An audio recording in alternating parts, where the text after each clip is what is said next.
I've heard many complaints about the cold and winter season all throughout my life. But to me, snow is like, well, it's perfect. I don't know how else to say this, but I absolutely love the white stuff.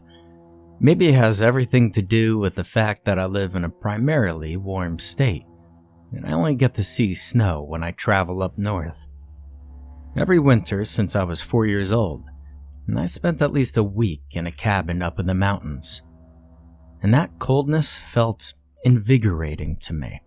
See, I would spend the entire week playing with my kids in the snow, shoveling our balcony, and putting logs in the fireplace. To me, there isn't anything closer to magic than the sight of it. There's something special about a snowy mountainside. But there are other reasons why I love snow in the mountains so much. I went on my annual winter trip with my family many years ago, but we rented at a different place. Unfortunately, the rentals I usually go to were full because the owner's daughter forgot to keep us a spot. They apologized profusely and referred us to this other place about 25 miles from where I usually go to enjoy similar scenery and to be close to my favorite spots. I agreed, called that other rental place, and I got myself a nicer deal than I would have at my usual spot, so I was pretty stoked. It was located on a different mountain, but it was easy to access by car. You have to park at the bottom of the mountain and use snowmobiles and a trailer to bring your stuff up the hill at my usual place. I mean, the kids adore it, and so do I, but my wife was actually pretty happy at the thought of staying warm and dry all the way up to the chalet. I say warm and dry because that spot where we usually rent is pretty windy, so it's not hard to get snow in the face while racing up the mountainside with a snowmobile. My wife, well, she's not a winter fan, so she usually spends the entire week inside the chalet, making food, reading books, and just lounging about. It's fine by me, as I get all the kids' attention, and we can play in the snow as long as we want. Now, I may or may not revert to a kid myself when I see a bit of snow, but anyways, you see, the place was pretty great. When we reached it, I was surprised at how luxurious the rental was. For the price we paid, I expected a lot less than what we were getting. On the first floor, we had an open concept kitchen living room area, and we used the magnificent cast iron wood stove at the center of this open space to warm the chalet. There was electricity, of course, but the charm of a fire is unbeatable during winter. Now, it didn't beat the big fireplace from our other spot, but the thought of making grilled cheese or toasts on that baby crossed my mind. If you've never had toast on a cast iron plate, then you don't know what true love is. I mean, obviously I'm kidding, but if nobody stops me, I usually eat about 8 of those little guys for breakfast. There were also the kids' rooms and a regular bathroom with a shower on the first floor. The second floor was reserved solely for the master bedroom and its appended bathroom. I was floored by the quality of everything I was seeing, and I started to wonder where the catch was. You see, I paid several hundred more at the other place, and we only had a below-average stuffy chalet where the kids had a sharer room, and my wife kept complaining about how cold it was. Here, there was electricity and that cast iron wood stove. I mean, there had to be a catch, you know? So, the next day, I was playing with the kids, and even my wife was outside. The day was fresh, but not cold, so she sat on the balcony drinking hot cocoa and reading while we were building a fort. I could see another family playing in their chalet backyard not too far away. The air smelled nice and clean, just as you would expect mountain air to smell. It was a great day, too. There was a gentle snowfall, little to no wind, and the conditions were perfect for spending the entire day in snowsuits. We were all, including the other family, absolutely enjoying the hell out of this beautiful day when they first appeared. Now, at first, I wasn't sure what I was looking at. They were coming down from the top of the mountain, wearing all white. Now, because of the snowfall, I just thought they were big guys. They were probably renting somewhere around here too, No big deal. I tried not to pay attention to them. They were just tiny dots getting closer and closer, but the closer they were getting, the more intense the snowfall became. Winds started to rise, too, forcing my wife back inside and yelling at us not to stay too long. The kids were still blissfully unaware of the change in the weather. They were just kids playing in the snow, and I wish I was too. But those moving dots were getting closer, much faster than an average human would walk in that amount of snow. And they were much, much bigger than humans too. If it had been just that, though, I might have continued to pretend they were just big humans. I would have kept building that fort with my kids and not paid any attention whatsoever to whatever was coming down that mountain. But as the time passed and my gaze kept lingering back to them, I realized they were not just humans. I knew from comparing them to the trees that they were about 8 to 10 feet tall, and I felt something grow within the pit of my stomach, something screaming at me to get back inside, to pick the kids up and to end playtime. It was most likely my survival instincts kicking in and feeling the danger approaching. As I heard my kids laugh, I stood up like a prairie dog looking for a predator, on high alert, and my focus was entirely stolen by those approaching creatures. I only broke eye contact with them for a second, and it was because I noticed my neighbor's movement. He was doing the same, observing as they approached. That's when I noticed these things had started running. Something vibrated beneath my feet, and I swallowed thickly, a knot growing in my throat. I told my kids that it was time for an afternoon snack, and Daniel complained, said he wasn't hungry and wanted to keep playing outside. And that's when I really saw them. 4 arms. They had 4 arms, and they were getting dangerously close. They would be on us within a minute, but I still had the time to pick up the kids and run back inside before they came. I bent down and I grabbed Daniel and Rose. The vibrations were getting intense, and Rose asked me what that was when she saw them. And then she screamed. I turned around and understood why she screamed instantly. Those hairy things had 4 arms, yes, but that wasn't the scariest thing about them. I was much more concerned about the length of those claws and fangs than I was about the multiple limbs. The gray-white fur was nothing in contrast to the vision of horror that was the face of these monsters. A face as black as a void, and hollow as one too. It was like looking into a swirling black abyss, a perfect circle of nothingness, a visitor from another realm. No way I wanted to figure out how friendly those monstrous beasts were. My neighbor was also making a mad dash toward the home with 2 kids in his arms. The scream also alerted my wife, who came back outside, half dressed up. I screamed at her to get back inside, but it was too late.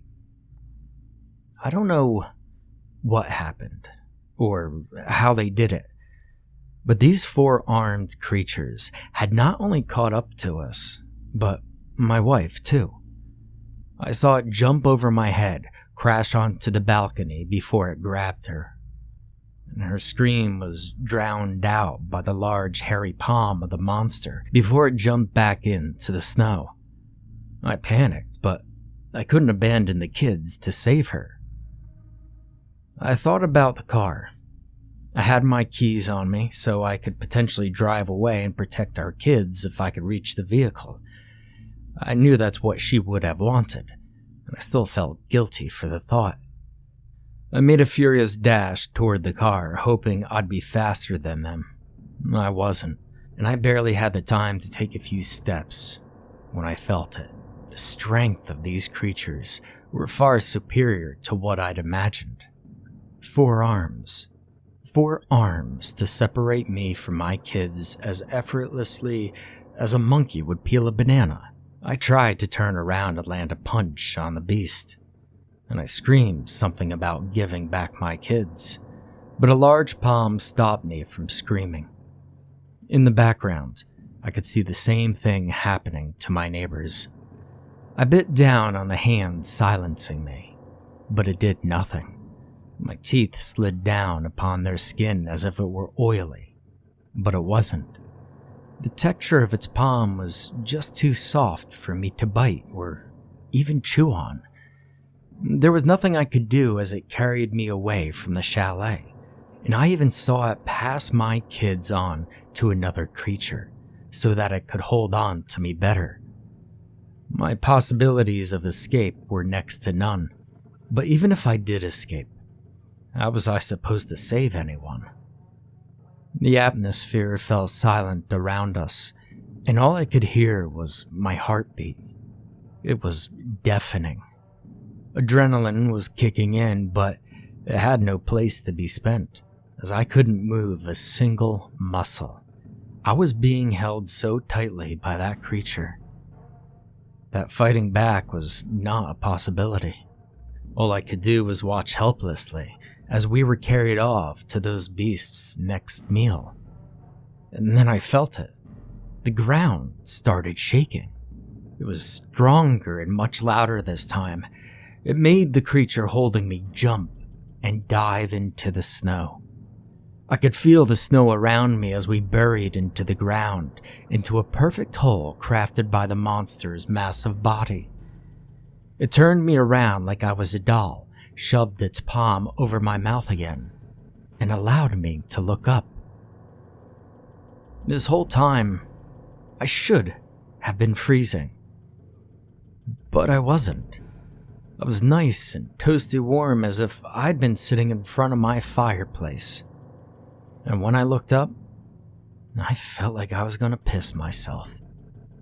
Do you remember that scene in Jurassic Park with the kids in the car, and then that one dude says not to move because the Tyrannosaurus Rex can sense movements? Well, I was that kid in the car, and there was something up there that didn't look as remotely friendly as the 4-armed creatures who got to my family first. Standing at nearly 40 times the size of my captor, the creature that walked towards us made everything tremble. From the ground to the tree branches, I could feel nature itself quiver with each of its steps. When it passed in front of our hole, I saw it sniff the air, and a loud, deep rumble escaped its open maw, from which dropped a thick, disgusting, rose-tinted saliva. I could see its teeth coated in green. It hunched down and crookedly turned its massive head from left to right. It didn't have fur.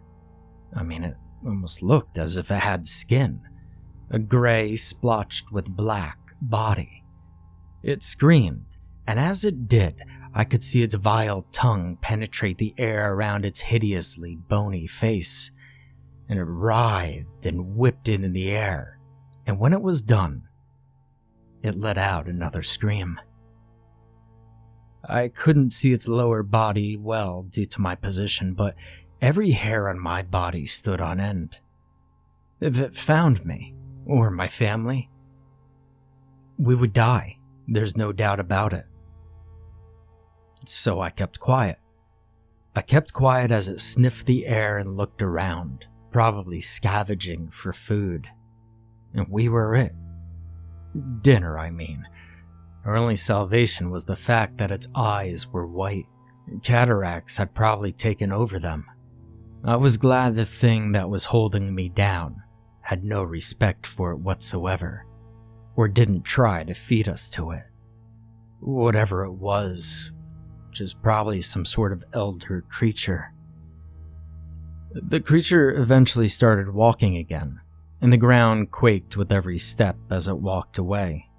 One of its feet even made it over our hiding spot, and I ended up buried with the four-armed beast under meters of snow. I felt like I was going to suffocate. I also had snow in places people aren't supposed to have snow. Once the ground stopped trembling, the four-armed beast clawed its way back up to the surface, pulling me back up with it.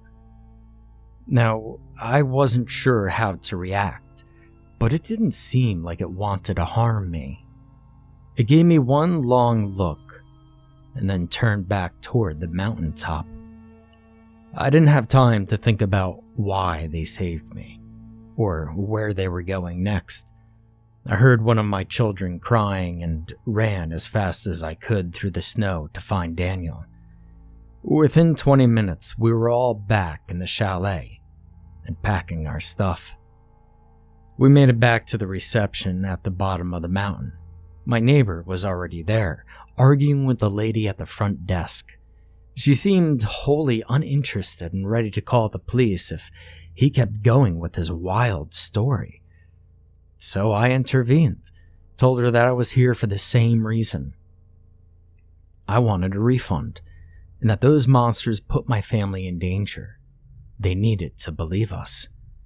Now, she didn't even react. I mean, how would you? She barely glanced at my wife. I was angry, but I mainly wanted to get out of there, so I asked for a refund. I got it, and I left. I agreed with my wife's request not to go to the mountains for a while. We went to Hawaii, Mexico, and Jamaica instead. Then I started telling her again that the kids missed our winter trips, and we started our tradition back up. Now, never in my life did I meet those creatures again. Of course, we decided to go to a different state, too. I don't know if we'll ever see those things again. But I hope not. Even if they saved my life and my family's, I know that they don't come alone. And I don't want to know what happens if they fail to protect us adequately.